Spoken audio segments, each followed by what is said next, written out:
नमस्कार विद्यार्थी मित्रांनो, लेट्स कॉन्कर मॅथ्स या यूट्यूब चॅनलवरती तुमचे मनापासून स्वागत. आज आपण इयत्ता 6वी विषय गणिताची द्वितीय सत्र परीक्षेची प्रश्नपत्रिका सोडवत आहोत. बघूया पहिला प्रश्न. खालील माहिती अक्षर वापरून लिहा. त्यातलं पहिलं आहे, एका संख्येची चौपट 24 आहे. आता एक संख्या आपल्याला मानावी लागेल, ती मानली आपण x. त्या संख्येची चौपट म्हणजे 4 पट गुणिले 4 म्हणजे 4x किती आहे 24 बरोबर 24. दुसरं आहे, एक संख्या व 3 यांची बेरीज. एक संख्या मानली आपण x आणि 3 यांची बेरीज. म्हणजे असं जर तुम्ही एक एक शब्द वाचून जरी व्यवस्थित लक्षपूर्वक केलं तर आपल्याला गणिती रूपांतर सहज करता येतं. तिसरं, 15 आणि 1 यांचा गुणाकार. 15 आणि 1 संख्या यांचा गुणाकार.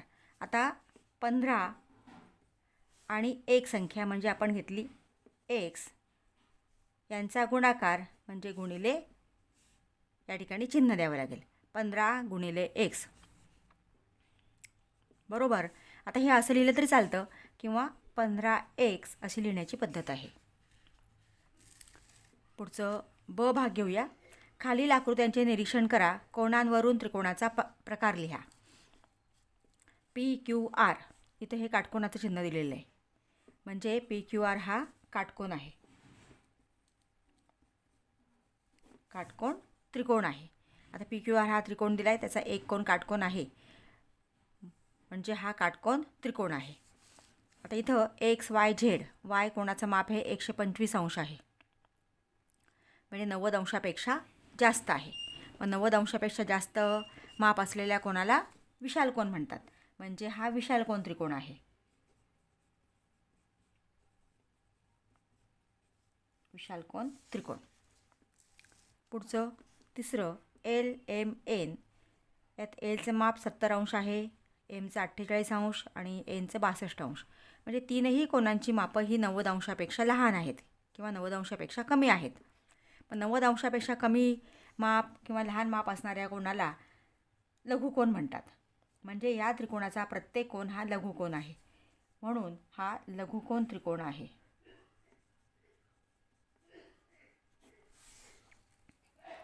प्रश्न दुसरा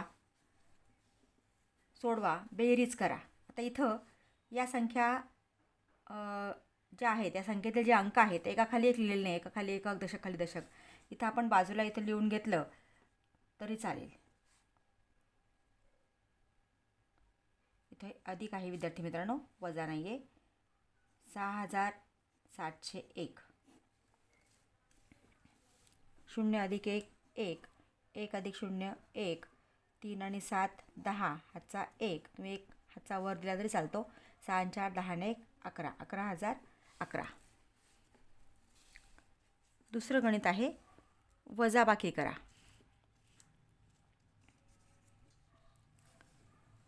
आता इथं 3मधनं 6 जात नाही, मग 13मधनं 6 गेले 7, हातचा 1, 5 आणि 1 6, 11तनं 6 गेले 5, हातचा 1, 2 आणि 1 3, 5मधनं 3 गेले 2, 7मधनं 2 गेले 5. आता पुन्हा इथं 5मधनं 8 जात नाही म्हणून आपण 15 घेतले, 15तनं 8 गेले 7, हातचा 1, 4 आणि 1 5, 8मधनं 5 गेले 3.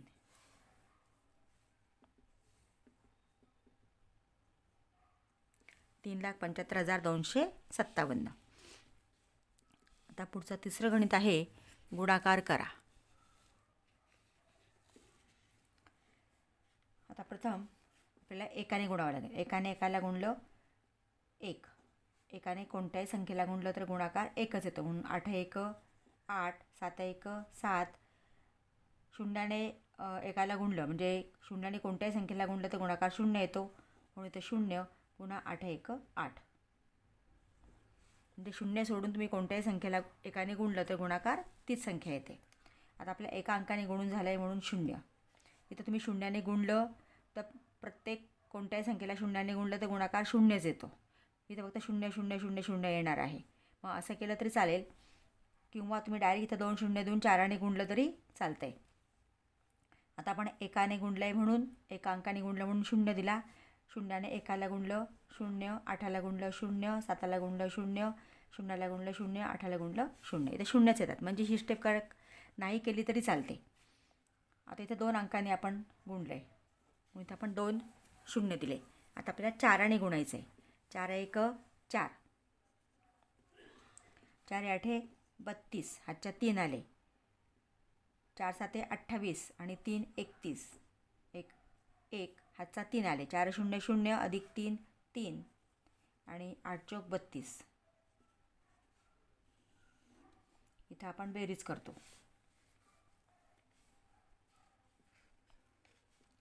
आता 1शी 1, 8, 7 आणि 4 11, हातचा 1, 2 आणि 1 3, 8 आणि 1 9, 0 अधिक 3 3, 2शी 2 3शी 3.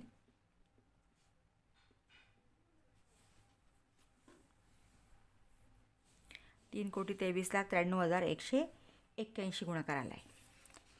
आता चौथा गुणाकार याच्यापेक्षा सोपा आहे, कारण इथं आपल्याला एकाच अंकाने गुणायचं आहे.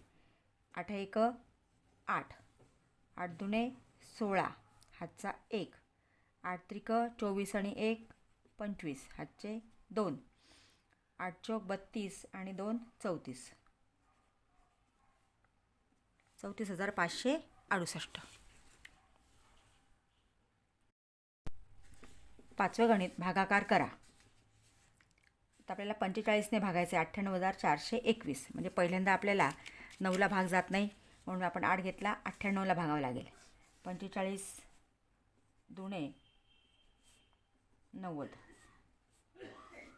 8मधनं 0 गेले 8, 9तनं 9 गेले 0, वरून आपण हा घेतला 4, झाले 84. आता 84ला जर आपण 2चा भाग द्यायचं म्हटलं तर 90 होतं आहे, म्हणजे आपल्याला एकाचाच भाग द्यावा लागेल. 45 1 45. इथे 4मधनं 5 जात नाही म्हणून 14 घेतले. 14तनं 5 गेले 9, हातचा 1, 4 आणि 1 5, 8मधनं 5 गेले 3. आता हा अंक आपण इथं पुढं खाली घेतला 2, 392. मग आपल्याला 45ला आता गुणावं लागेल. इथे 39 आहे, समजा आपण 8ने जर गुणलं तर 8 चौक 32 होतात. म्हणजे 32 म्हणजे 320पेक्षा पुढं संख्या येणार आहे. याप्रमाणे आपण अंदाज बांधू शकतो. ह्या अंकाने इथल्या अंकाला गुणलं दशकाला तर 8 चौक 32 म्हणजे 320पेक्षा जास्त येणार आहे. किंवा आपण इथे 9 घेतलं, 9 चौक 36 म्हणजे 360पेक्षा जास्त येईल. आपण आधी 8ने गुणून बघूया. 8 पंचे 40, हातच्या आले 4, 8 चौक 32 आणि 4 36,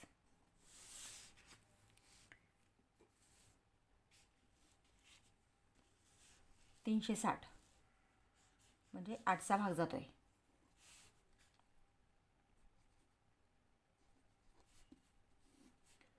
दोनात 0 गेले 2, 9तनं 6 गेले 3, 3 3 गेले 0, वरून आपण हा अंक घेतला, झाले 321. आता 8चा भाग जाणार नाही, आपण 7ने गुणाकार करून बघूया. 45 गुणिले 7, 7 5 35, हातच्या आले 3, 7 चौक 28 आणि 3 31, 315 म्हणजे 7चा भाग जाईल, कारण 321पेक्षा 315 लहान आहेत, म्हणजे 7चा भाग दिला.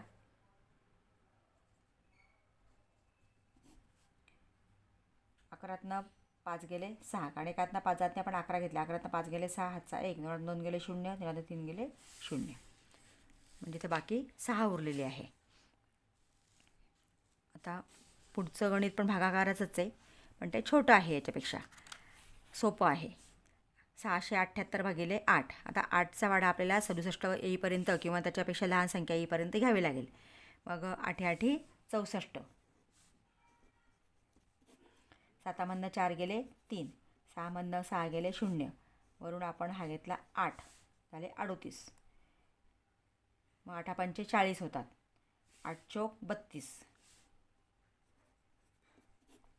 8मधनं 2 गेले 6, 3मधनं 3 गेले 0. आता ह्या संख्या संपल्या. इथं पॉईंट दिला आपण, इथे 0 घेतला. आता 60, 8 आणि 7 56, म्हणजे 7चा भाग जातो आहे. 10मधनं 6 गेले 4, कारण 0तनं 6 जात नाही म्हणून आपण 10 घेतले. 10मधनं 6 गेले 4, 8चा 1, 5 आणि 1 6, 7नं 6 गेले 0, पुन्हा आपण 0 घेतला. तर 8 पंचे 40, म्हणजे 84.75 आणि बाकी आलेली आहे 0. आता पुढचं गणित आहे संख्या अक्षरात लिहा. आता इथं एकक, दशक, शतक, तुम्हाला डायरेक्ट जर ती संख्या वाचता आली तर फारच चांगलं, नाहीतर एकक, दशक, शतक, हजार, दशहजार, लक्ष किंवा हे लाख, म्हणजे 7,65,432 ही संख्या आहे. 7,65,432.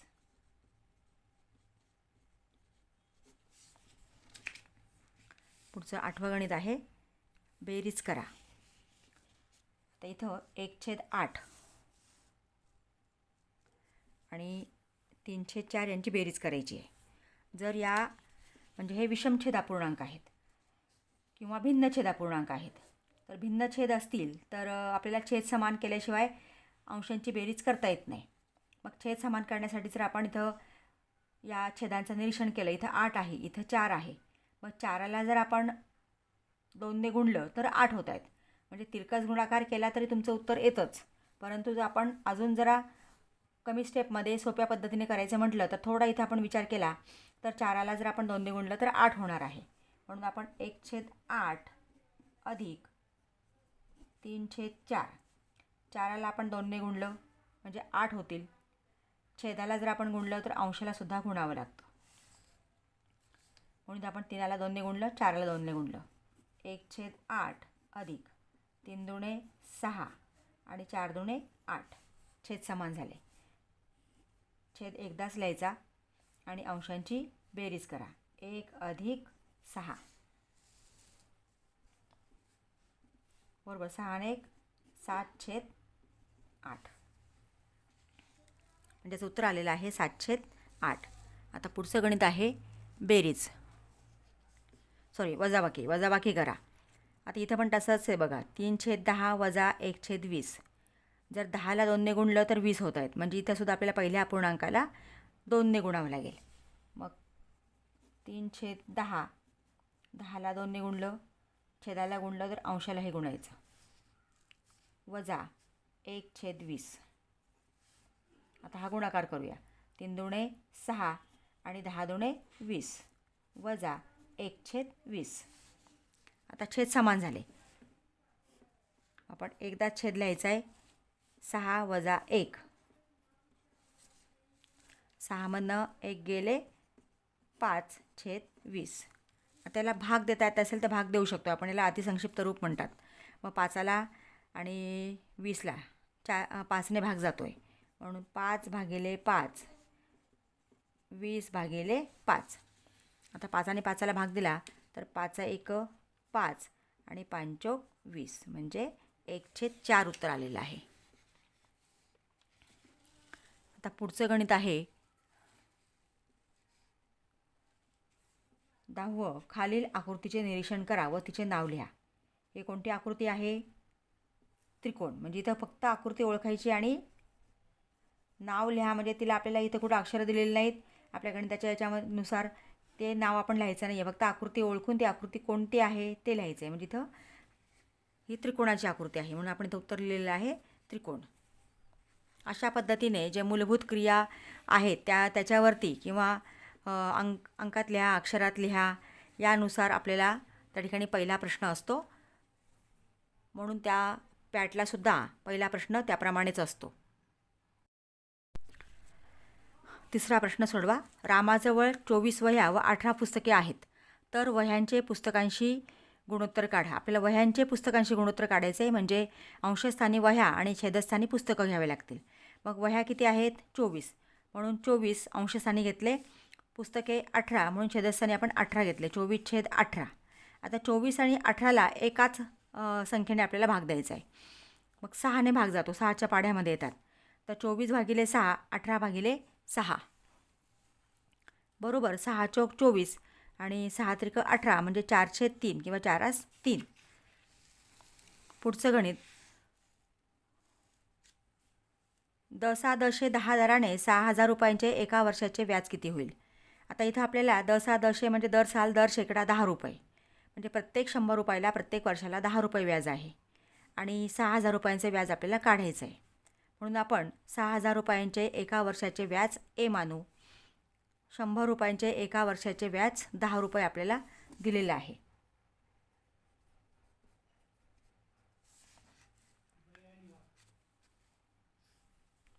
मग आता 6,000 रुपयांचं आपण ए मानलेलं आहे. ए छेद 6,000 बरोबर 10/100. कारण 10 रुपये हे 100 रुपयाला व्याज आहे. 10/100. तर आपल्याला 6,000 घालवायचं आहे. म्हणून ए छेद 6,000 गुणिले 6,000. दोन्ही बाजूला आपला 6,000ने गुणावं लागेल. 10/100 गुणिले 6,000.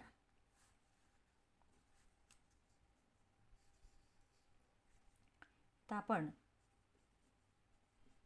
दोन्ही बाजूस 6,000ने गुणून. आता हा 6,000 गेला, इथं शिल्लक राहिला ए. तर हे 2 शून्य गेले, म्हणजे 10 गुणिले 60 बरोबर. गुणाकार केला आपण तर 600. म्हणजे तर ए काय आहे? 6,000 रुपयांवरचं व्याज आहे. म्हणून 6,000 रुपयांचे एका वर्षाचे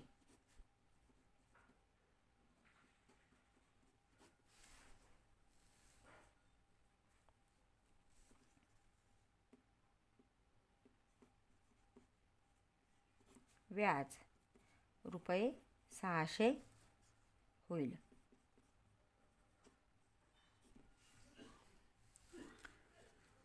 पुढचं गणित आहे. 20 मीटर कापडाची किंमत 3,600 रुपये आहे. तर 16 मीटर कापडाची किंमत किती? मग 1 मीटर कापडाची किंमत आपल्याला काढावी लागेल, कारण 20 मीटरची दिलेली आहे. मग 1 मीटर कापडाची किंमत हे एकमान पद्धतीचं गणित आहे. इथं आपल्याला 20 मीटरची किंमत दिलेली आहे. आपल्याला एका मीटरची काढायची, म्हणजे ते भागाकार करावा लागेल. मग 1 मीटर कापडाची किंमत बरोबर 3,600 भागिले 20. तर हे आपण असं लिहिलं, 3,600 भागिले 20. इथं आपण हा शून्य घालवला आणि 2ने भाग दिला, तर बे 1 बे. इथं बे 1 बे.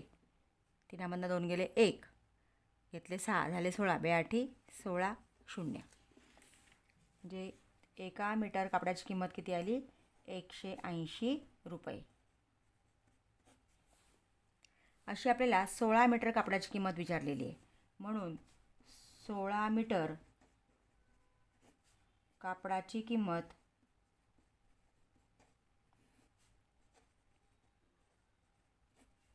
बरोबर 180 गुणिले 16. आता इथे 180 गुणिले 16 गुणाकार करून बघा, किंवा आडवा गुणाकार केला तरी पटकन ते चालतो, किंवा लक्षात नाही आलं तर उभा गुणाकार करा. गुणिले 16.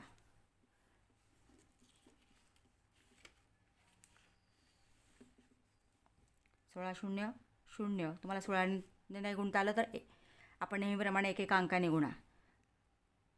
16 8 128 भागिले 12 आणि 16 1 16 आणि 12 28 आणि 2,880 रुपये. 2,880 80 म्हणजे 16 मीटर कापडाची किंमत आहे 2880 रुपये. पुढचं गणित घेऊया. दुकानदाराने एक सायकल 3000 रुपयांना खरेदी केली व तीच सायकल 3400 रुपयास विकली तर त्याला किती नफा झाला. म्हणजे इथं खरेदी किंमत किती आहे, दुकानदाराने कितीला घेतली, 3000 रुपयांना. म्हणून खरेदी किंमत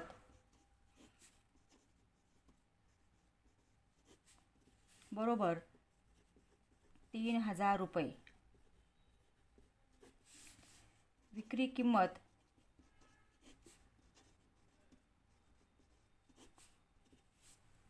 कितीला विकली, 3400 रुपयांना.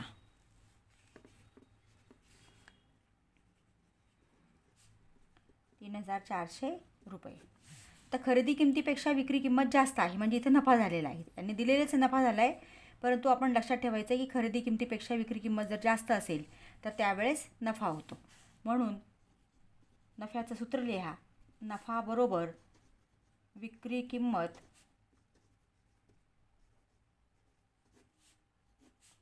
वजा खरेदी किंमत.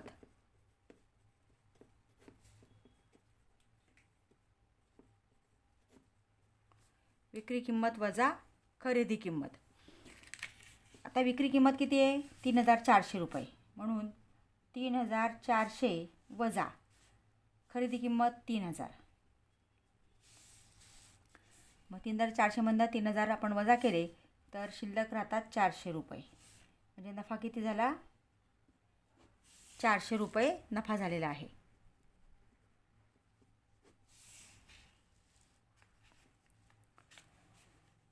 म्हणून दुकानदारास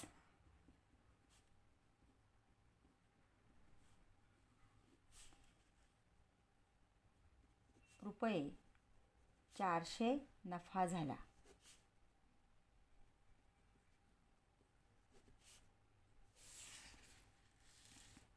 पुढचं 5वं गणित. अपूर्णांकाचे रूपांतर शेकडेवारीमध्ये करा. आता या अपूर्णांकाचं रूपांतर म्हणजे 3/4चं रूपांतर आपल्याला शेकडेवारीत करायचं आहे. शेकडेवारीत रूपांतर करायचं म्हणजे काय की 100 करायचा. कोणताही तुम्हाला अपूर्णांक दिलेला असेल, इथं आपल्याला 3/4 दिला आहे, कोणताही अपूर्णांक दिला असेल तर शेकडेवारीत रूपांतर करा. म्हणजे तो छेद दिलेला आहे त्याचा 100 करायचा. म्हणजे आता इथं 4 दिलेला आहे बघा आपल्याला. हा अपूर्णांक आपण लिहून घेतला 3/4. तर त्या दिलेल्या संख्येला एखाद्या संख्येने गुणून किंवा भागून आपल्याला 100 करता येतं. आता 4ला कोणत्या संख्येने गुणल्यावर 100 होणार आहे, तर 25ने. 25 चोक 100. मग छेदाला गुणलं म्हणून अंशालाही गुणायचं, त्याच संख्येने गुणायचं असतं. आता 25 त्रिक 75 छेद 25 चोक 100. आता हे छेद 100 झाले म्हणजे हा शेकडेवारीमध्ये याचं रूपांतर झालं. 75/100 म्हणून 75%. जर चिन्हात लिहा असं सांगितलं तर किंवा चिन्ह वापरून लिहा तर त्या ठिकाणी 75% याप्रमाणे लिहायचं आहे. आता पुढचं उदाहरण दिलं आपल्याला 2/5. इथं पण तेच की शेकडेवारीत रूपांतर करायचं आहे.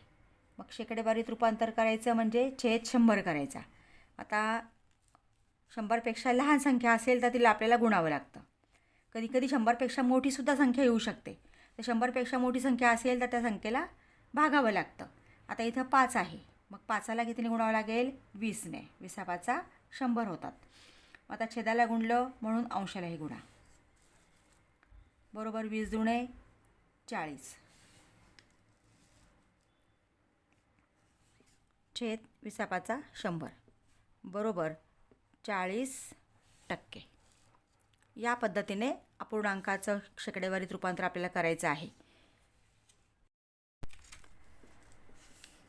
एका पेढ्यांच्या बॉक्समध्ये काही पेढे आहेत. प्रत्येकाला 2 पेढे याप्रमाणे वाटल्यास ते 20 मुलांना पुरतात. तर बॉक्समध्ये एकूण पेढे किती. म्हणजे इथं आपल्याला बॉक्समधले पेढे काढायचे आहेत. बॉक्समधले पेढे आपण X मानू. बॉक्समध्ये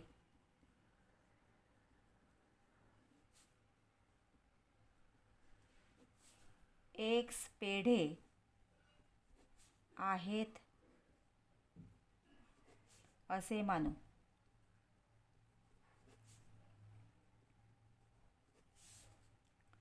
आता हे बॉक्समधले पेढे आहेत एक्स.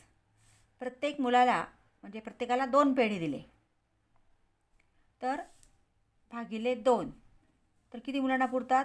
20 मुलांना. म्हणजे इथे हे समीकरण तयार झालं. 1/2 बरोबर 20. आता आपल्याला हा 2 घालवायचा आहे म्हणून दोन्ही बाजूला आपल्याला 2ने हा छेदस्थानी आहे म्हणून गुणावं लागेल. कारण हा भागिले 2 आहे म्हणून भागिले असेल तर गुणायचं. आता दोन्ही बाजूस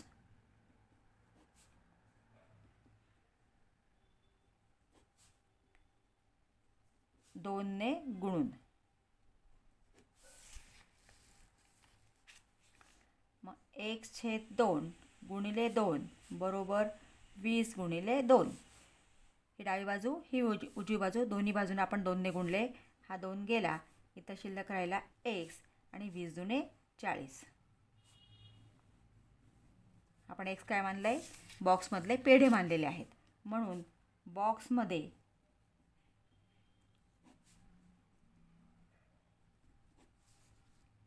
20 पेढे आहेत.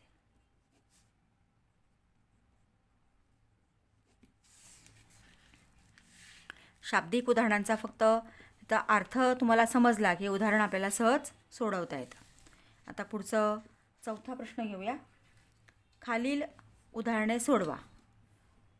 त्यातलं पहिलं आहे चौकोन XYZW काढा व त्यावरून खालील प्रश्नांची उत्तरे लिहा. आता आपल्याला इथं चौकोन काढायचा आहे. तर मोजून काढायची गरज नाही कारण आपल्याला मापं दिली नाहीत. फक्त तुम्ही चौकोन काढा.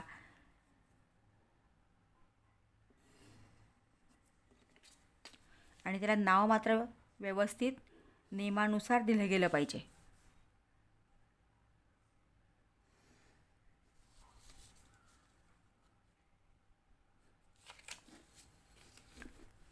तर हा आपण चौकोन काढला.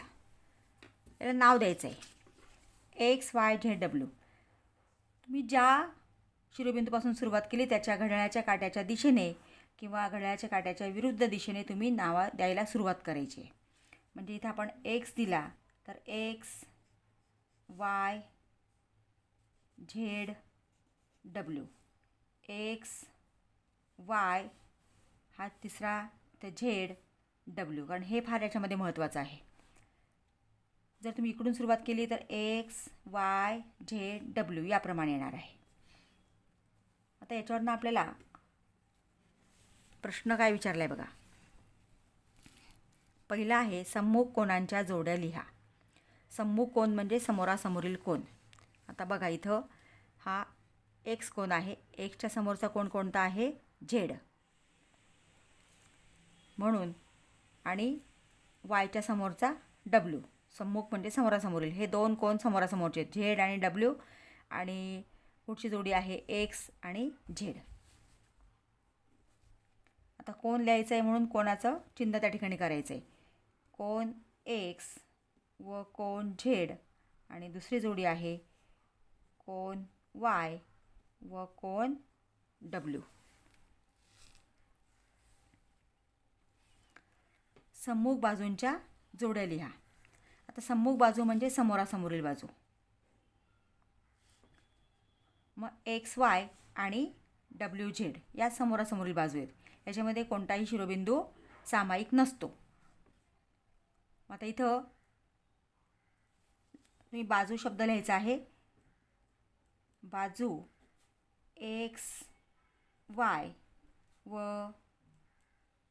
बाजू डब्ल्यू झेड ही पहिली जोडी झाली. आणि दुसरी जोडी बाजू एक्स डब्ल्यू व बाजू वाय झेड. याप्रमाणे चौकोनावरचं उदाहरण तुम्हाला येऊ शकतं. पुढचं गणित घेऊया. हरबाकडे काही मेंढ्या होत्या. बाजारात त्यातील 34 मेंढ्या विकल्यानंतर 176 मेंढ्या शिल्लक राहिल्या. तर हरबाकडे एकूण किती मेंढ्या होत्या? आता हरबाकडे सुरुवातीला किती मेंढ्या होत्या हे आपल्याला विचारलं आहे. म्हणजे ते आपल्याला मानून घ्यावं लागेल की हरबाकडे एकूण X मेंढ्या होत्या असे मानू.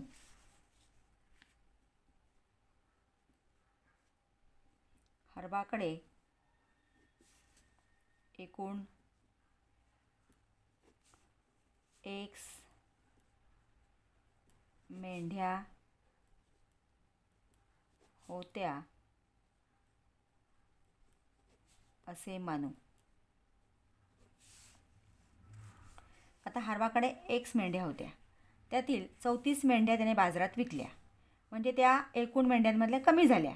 कमी झाल्या म्हणजे वजा करायचं, वजा 34. मग 34 मेंढ्या विकल्यानंतर त्याच्याकडे शिल्लक किती राहिल्या, तर 176 मेंढ्या शिल्लक राहिल्या. म्हणजे X वजा 34 बरोबर 176 हे समीकरण तयार झालं. आता इथं आपल्याला हा 34 घालवायचा आहे, म्हणजे इथं वजा आहे. वजा असेल तर तीच संख्या आपल्याला मिळवावी लागते. मग दोन्ही बाजूत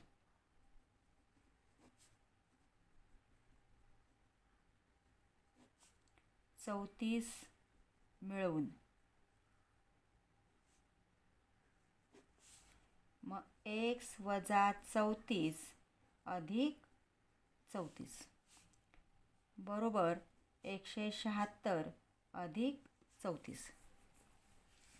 X वजा 34 अधिक 34 बरोबर 176 अधिक 34. आता हा 34 गेला कारण एक ऋण आणि एक धन आहे. इथं शिल्लक राहिला X. आता यांची आपण बेरीज केली तर 6 आणि 4 10, हातचा X, 7 आणि 3 10 आणि 1 11, हातचा 1 1 आणि 1 2, म्हणजे X बरोबर 210. मग X काय मानले आपण, हरबाकडच्या मेंढ्या मानल्या होत्या. म्हणून हरबाकडे एकूण 210 मेंढ्या होत्या.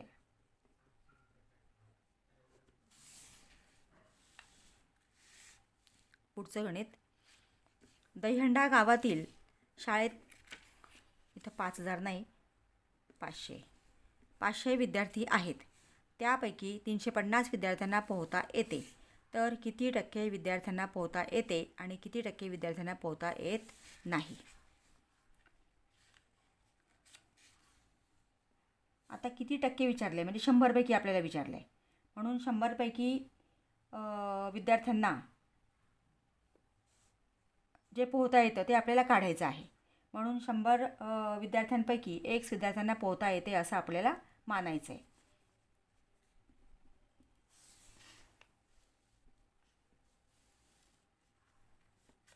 शंभर विद्यार्थ्यांपैकी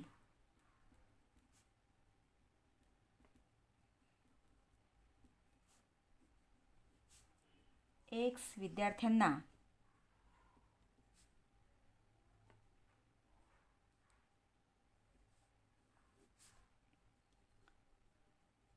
पोहता येते असे मानू.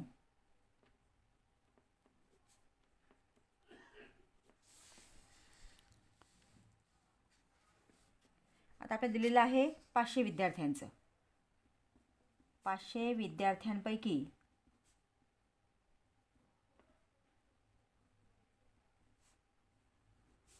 350 विद्यार्थ्यांना पोहता येते.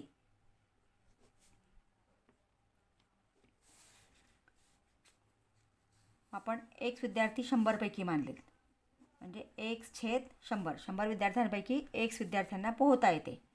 मग 500 विद्यार्थ्यांपैकी 350 विद्यार्थ्यांना पोहता येते. आता आपल्याला हा 100 घालवायचा आहे, म्हणजे दोन्ही बाजूला आपल्याला 100ने गुणावं लागेल, कारण हा इथं भागिले आहे. दोन्ही बाजूस 100ने गुणून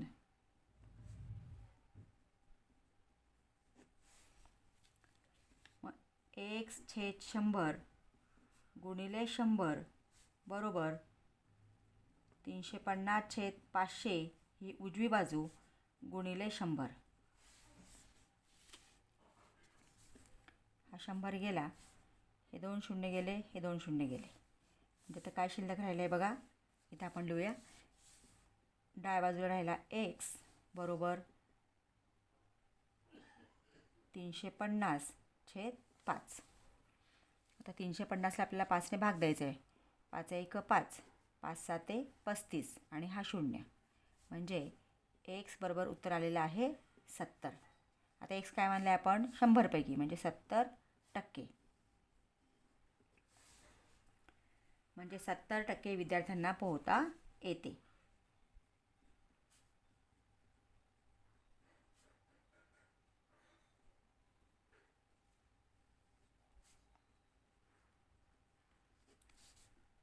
आता किती टक्के विद्यार्थ्यांना पोहता येत नाही असं विचारलं आहे. मग 70% म्हणजे काय? 100पैकी 70. मग 100 वजा, तुम्ही डायरेक्ट उत्तर लिहिलं 100मधनं 70 वजा करून 30% तरी चालतं आहे. किंवा इथं आपण 100 वजा 30 बरोबर 70 आलेलं उत्तर आहे 70. 100 वजा 70 बरोबर 30. म्हणजे 30% विद्यार्थ्यांना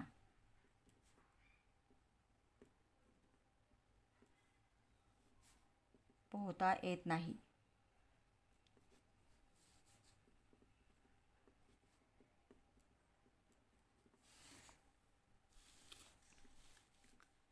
याप्रमाणे हे शेकडेवारीचं उदाहरण होतं. आता पुढचं उदाहरण घेऊया. हरभजन सिंग यांनी 500 किलोग्रॅम तांदूळ, हे 22,000 आहे, 22,000 रुपयास विकत घेतला व प्रति किलोग्रॅम 48 रुपयांनी सर्व तांदूळ विकला, तर त्यांना किती रुपये नफा झाला? म्हणजे इथं तांदळाची खरेदी किंमत आहे 22,000 रुपये.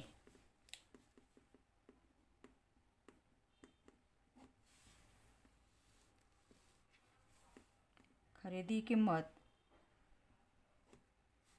बरोबर 22,000 रुपये. विक्री किंमत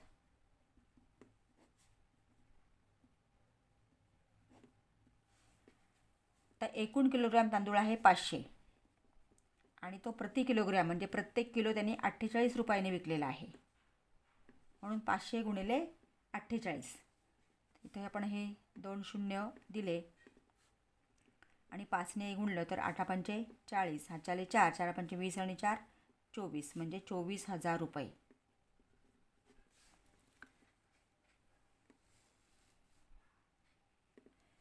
विक्री किंमत आली 24,000 रुपये. म्हणजे इथं नफा झालेला आहे, कारण खरेदी किमतीपेक्षा विक्री किंमत जास्त आहे. म्हणून नफा बरोबर विक्री किंमत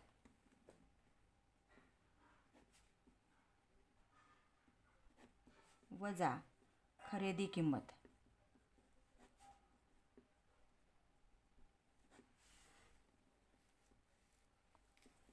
आता विक्री किंमत 24,000, खरेदी किंमत 22,000. मग 24,000मधनं 22,000 गेले, शिल्लक राहिले 2,000. म्हणजे 2,000 रुपये नफा झालेला आहे.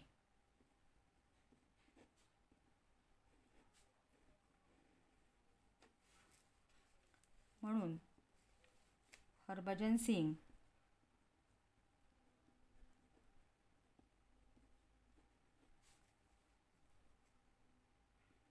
यांना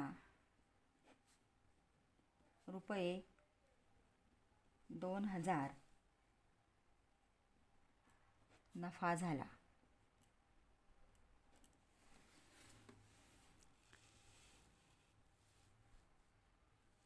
याप्रमाणे हे खरेदी विक्रीचं उदाहरण होतं. पुढचं उदाहरण घेऊया.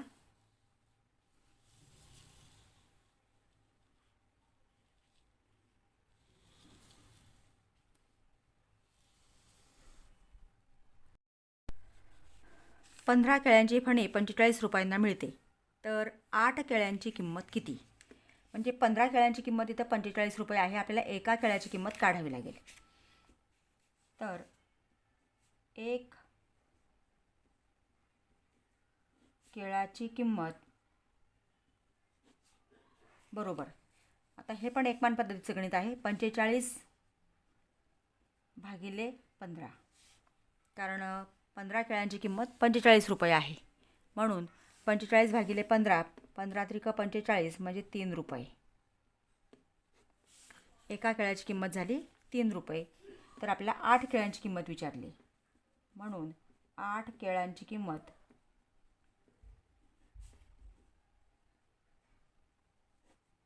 बरोबर 8 गुणिले 3, कारण एका केळ्याची किंमत 3 रुपये.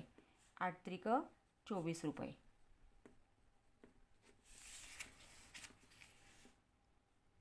8 केळ्यांची किंमत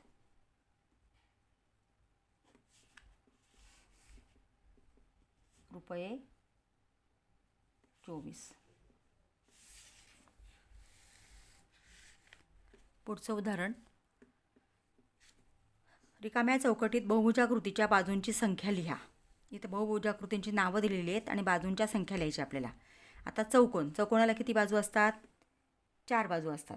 म्हणजे इथं 4 बाजू.